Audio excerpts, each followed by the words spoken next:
Oh, well, we're 2 weeks away to the day from the presidential election, as well as the elections for all the other offices in town. We're not going to talk about that today. What we're going to talk about is referendum one to start off with, and that's our consolidation of the high schools. And with us is the town manager, Matthew W. Koppler. Mike, good to be with you today. Good to have you back. It's been a while. It's Glad been to a see long you. time. Yep, but we've got an important subject we're going to talk about Yes. today. As Tip O'Neill said, all politics is local, and this can't get much more local than this. Well, it's a very important question for the voters and the taxpayers of Enfield to be looking at coming November 6th. Okay. What brought us to this point? Why do we need to consolidate our two high schools into one? Well, this in fielding a lot of questions about issue one, people say, why are you putting this on us all of a sudden? And what people I think don't really understand is that this is something that's been going on for a number of years in terms of planning between the Board of Education and the Town Council. And it started probably late 2009, early 2010. The Board of Education and Town Council started to meet in a subcommittee for strategic planning and started looking at how to provide a higher level of education in a very cost-effective manner. And that led to a lot of very interesting discussions between the Board of Education and the Town Council. But it also was very fruitful because, they started seeing, common ground where the education is a very important aspect of community building. Not only from, the residential standpoint of, people looking to move to areas where good education can be found, but also from the business side. And we heard a lot from the businesses saying that, we needed to do a better job of producing a student at the end of the process that could go right to work for them, or could go to any college, get a degree, and then come back and work for the businesses here. So it became really a community development concept that Town Council started looking at and working and engaging the Board of Education and trying to find the ways, how do we produce a higher enhanced level of education, but doing it without forcing the town to become bankrupt. Right.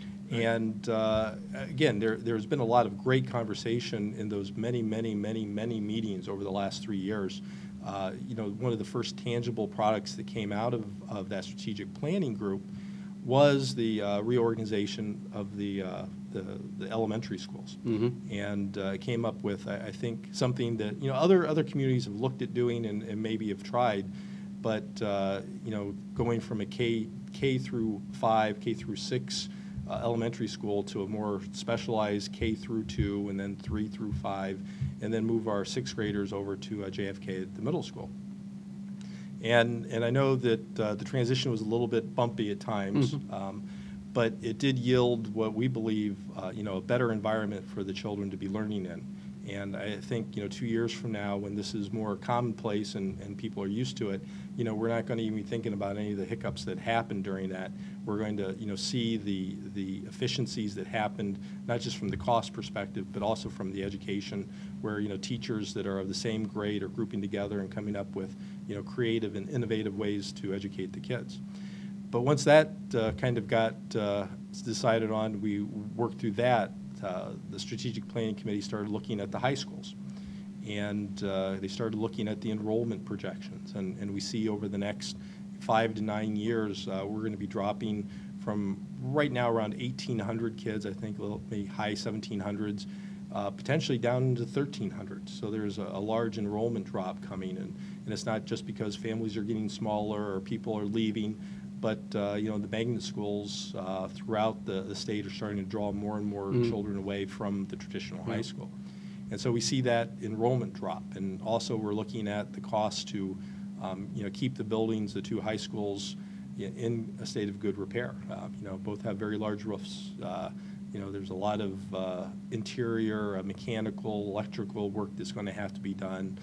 Fermi High School is under orders from the state of Connecticut because of some ADA compliance issues. We're going to have to bring that up to speed on that. Right now, we've convinced the state to hold off on the enforcement until we see if we can actually combine the high schools together. So, from a financial perspective, there was a lot of discussion about how do we arrive at those efficiencies and make it more cost effective. But more importantly, we looked at what two high schools really mean to our delivery of the service of providing a higher education. And one of the things that we've seen in those studies, and this is coming from the educators themselves, from the Board of Education, and we're hearing from parents as well, is that, you know, over the last several years, both high schools have lost a lot of electives. And when you look at it, you know, it's really, you know, if you have 5 kids wanting to be in an elective, that doesn't warrant having a teacher, especially when you look at competing money for budgets. Yeah. And you know, both the town and the schools' budgets have been cut dramatically over the last 5 years. And so it become harder and harder to fill those small elective classes. But when you look at 2 high schools, you know, you may have, you know, 7 over here in this elective, and over at the other high school you may have 7. Together you have 14. Right. But it doesn't get offered because each school sees it only as 7 or 5 or whatever that number is. Yeah. And so when we started looking at those issues, it became, I guess, very apparent to the Strategic Planning Committee that a consolidation was a natural next step to look at. Okay. Unfortunately, though, neither high school is, you know, maybe back when it was built in the 60s for Enfield High and in the 70s for Fermi, you know, it could have held a larger number of kids. But today, with the way the space is being used and what the mandates are, you know, you can't fit the number of kids you used to be able to fit in those schools. And so neither school really had the size to do that. And so it became very clear that we were going to also be looking at some type of renovation as well as expansion to make it happen. Okay, so it's been decided that Enfield High is going to be the remaining high school? Yes. And we're going to build onto that? Correct. Okay. Let's get right to it. Yeah. How much is this going to cost? Well, right now we've estimated, based upon a lot of study done by a pre-referendum committee made up of residents of the town of Enfield and the architectural firm Silver and Petrocelli, that, you know, the total price right now is being estimated as about $103 million. And I know that's a lot of money. But not all of it is for construction. You know, part of it, about 68, 70 million, somewhere in that range, is a construction piece, and there's also the soft costs, all the engineering, the design, the construction management costs also added up to be $103 million. But I guess the good news is that because of the size of the enrollment we have right now, the number we have, as well as what the reimbursement rate is from the State Department of Education for construction and renovate like new, the town is only going to be on the hook for $35 million of that $103 million. Okay, that's still a chunk of change. It's nothing to sneeze at. It's a lot of money, and for a community that's total budget is about $115 million. You know, this is almost a third of what that cost is in one project. But again, the reason that we're going to referendum not only is for the whole project and the cost of the project, but also to allow us to bond that out over a 20-year period. So we'll be paying for it in chunks of, you know, approximately $2.5 million, depending on what the interest rate is at the time. I know people out there yelling at their screen right now. How much is my property tax going to go up? Well, that's, you know, I tell, in talking with a lot of people, that is a question we get quite a bit. And, you know, I hate to say what I'm about to say, but it truly is the truth, that you know, right now we can't project what that is. You know, I can tell you today that, you know, debt servicing of $2 to $2.5 million is less than $1 million. So some people walk away saying, well, my tax rate's going to go up by $1 million.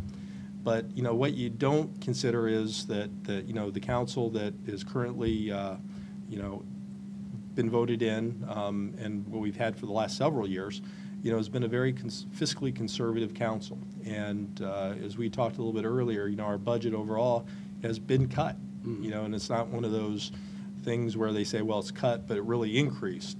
You know, I think back in 2008, in that time frame with the state at the height of giving out a lot of money, we were up around $118 million. The budget that was adopted for the current year is in the $115 million range, and we're probably going to see, you know, further rescission going into next year's budget.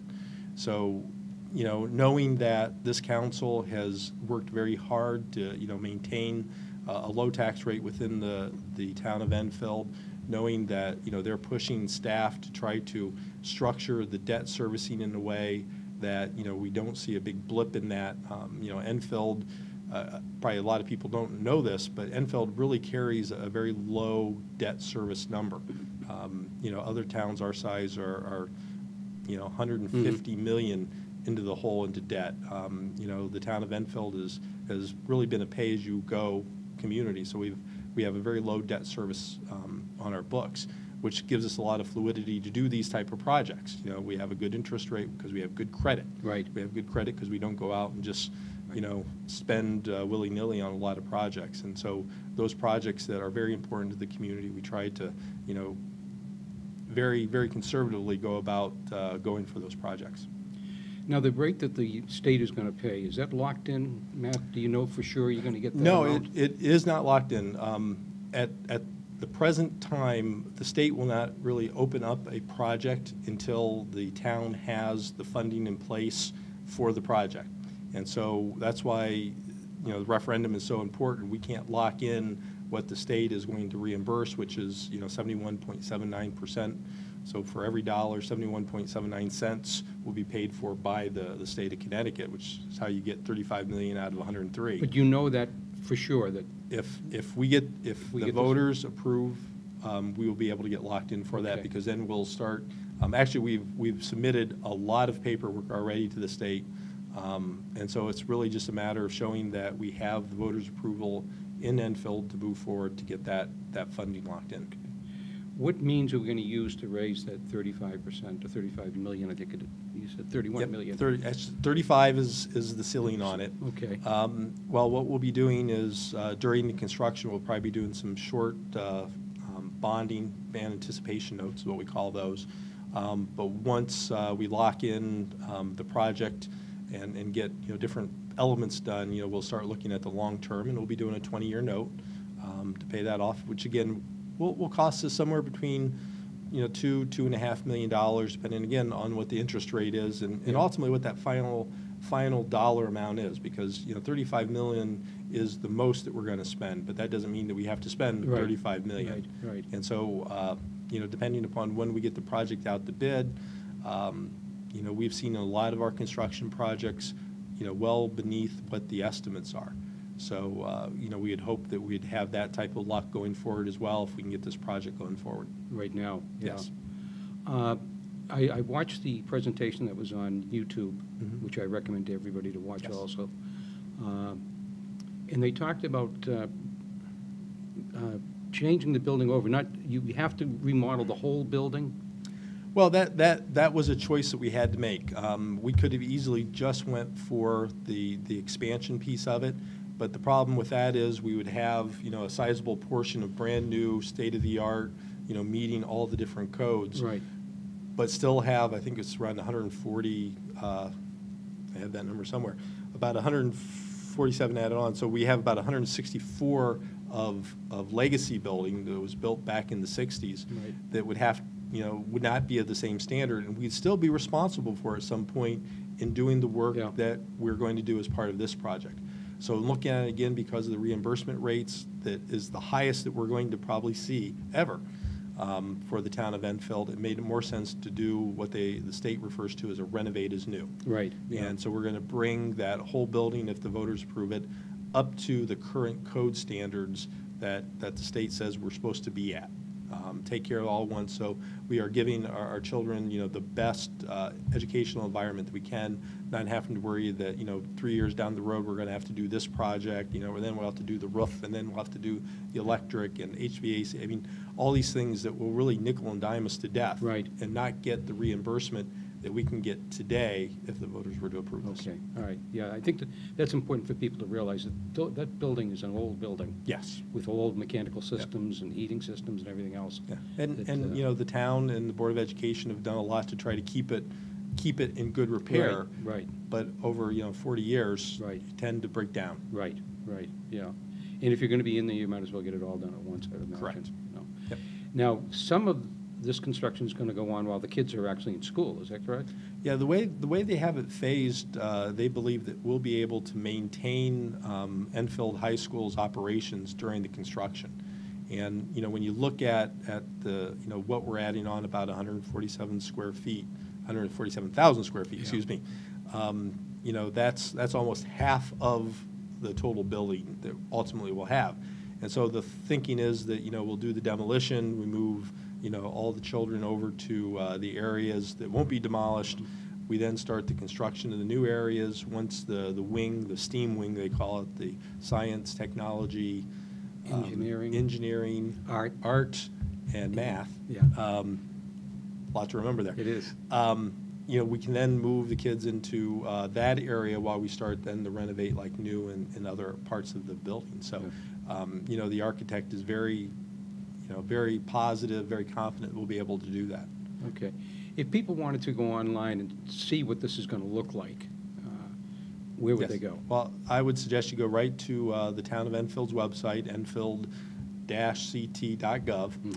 Right on the front page there, you'll see two red buttons. One will be Issue 1, which is the referendum we're talking about right now, and then there'll be Issue 2, which we'll talk about in a few minutes. Right. But Issue 1, you click on that, we'll have links to the whole study that actually is the basis of the consolidation and renovation and expansion that we're talking about.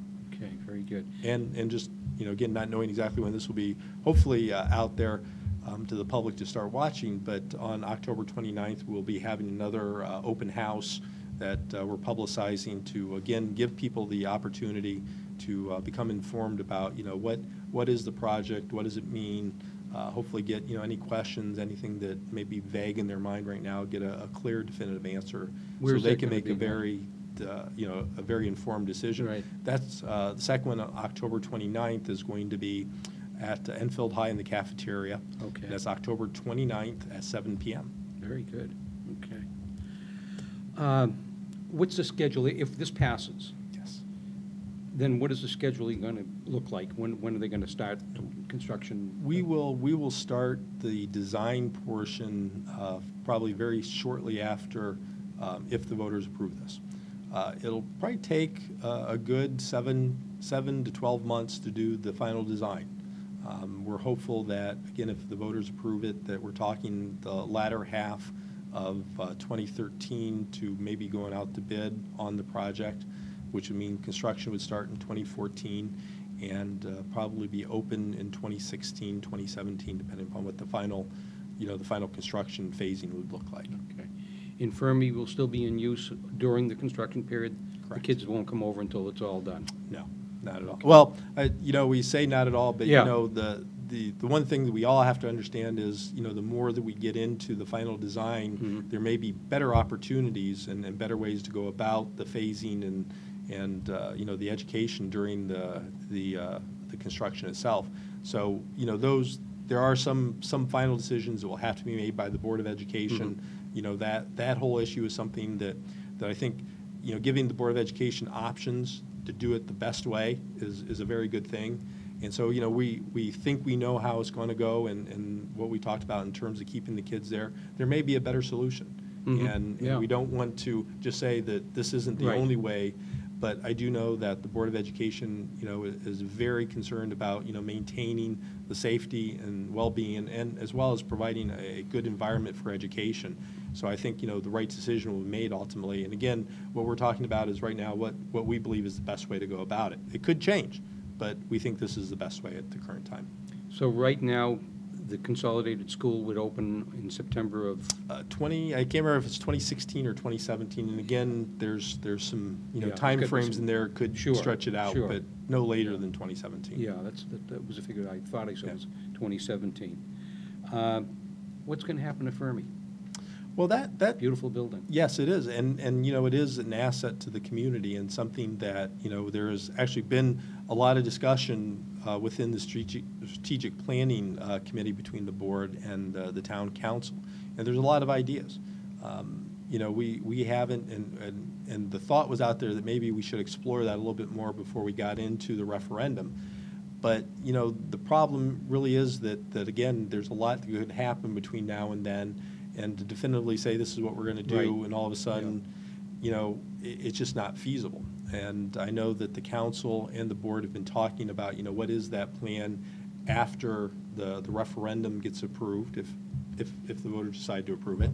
And I think that there'll be a very public process that, the council and the board will engage the public in Enfield to try to see, what ultimately that building can be used for. But again, I think, we're very fortunate because there are options. There are opportunities that could benefit the community to a large degree, but that still has to be decided upon. Ultimately, it's a Board of Education facility until they say that it's not a facility Yeah. for a school. Sure. And I think that there's, again, a lot of opportunities that both the council and the board have to still discuss, but do it in a productive public environment rather than, just say this is what it's going to be. I think the community needs to understand what the options are before we get there.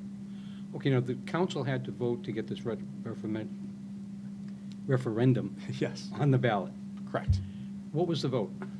I believe it was unanimous. Unanimous. Yeah, I think, council, as I said earlier, really see this as a very important community development opportunity. One, we believe that there are efficiencies associated with consolidation, but also the ability to provide a first-class education to our the leaders of tomorrow and to the business people of tomorrow, Right. and give them the opportunities that back when 2 high schools were built, that they received, a lot of the council members That's and the Board right. of Education Sure. members received. And so that's really the push behind it, is to provide the highest and best environment for education. Okay. Anything you want to add to this question? Referendum? No, I think, I really recommend people to make an informed decision on this. There's a lot of information out there, and there's a lot of opportunity. If you don't have, you don't see what the answer you're looking for, to contact the town manager's office, or contact the superintendent's office over at the school. Spoke a little bit earlier with Dr. Schumann about it, and he's been fielding a lot of questions already, bet, yeah. and welcomes the opportunity to, again, to give people information to make an informed decision. Right. And this is one of those opportunities where people will always grouse about not having the ability to make a decision. Yeah. Well, this is one of those points where they get to make a decision, Right. and it's one that either way you vote on it, whether you support it or you don't support it, is going to have a large impact on the future of the community. So it's an opportunity for people to take part in the government process. If you folks at home want to go to YouTube, there is a presentation on there by the architect Yes. firm with a lot of diagrams, a lot of ideas of what they're going to do and how they're going to do it. Step-by-step, monthly, almost, the way it's going to come about. I really recommend that you watch that. I watched it the other night and really learned an awful lot about this whole operation. Also, your friends and neighbors, tell them about it. Tell them about this show. They can find this on the ETV's schedule, and I'm sure we'll be showing this a lot before the election. So tell your neighbors that this is available too. The best electorate is an informed electorate. That's correct. Okay, let's talk about referendum number 2. Yes, issue 2 is every 10 years after the Census Bureau does its work in refiguring how many residents we have within the town, council, per the charter, looks at the voting districts. And what council is very interested in is balancing out each of the 4 districts so they're relatively equal. And I stress the word relative, because it's almost impossible to get right down to the individual resident living there.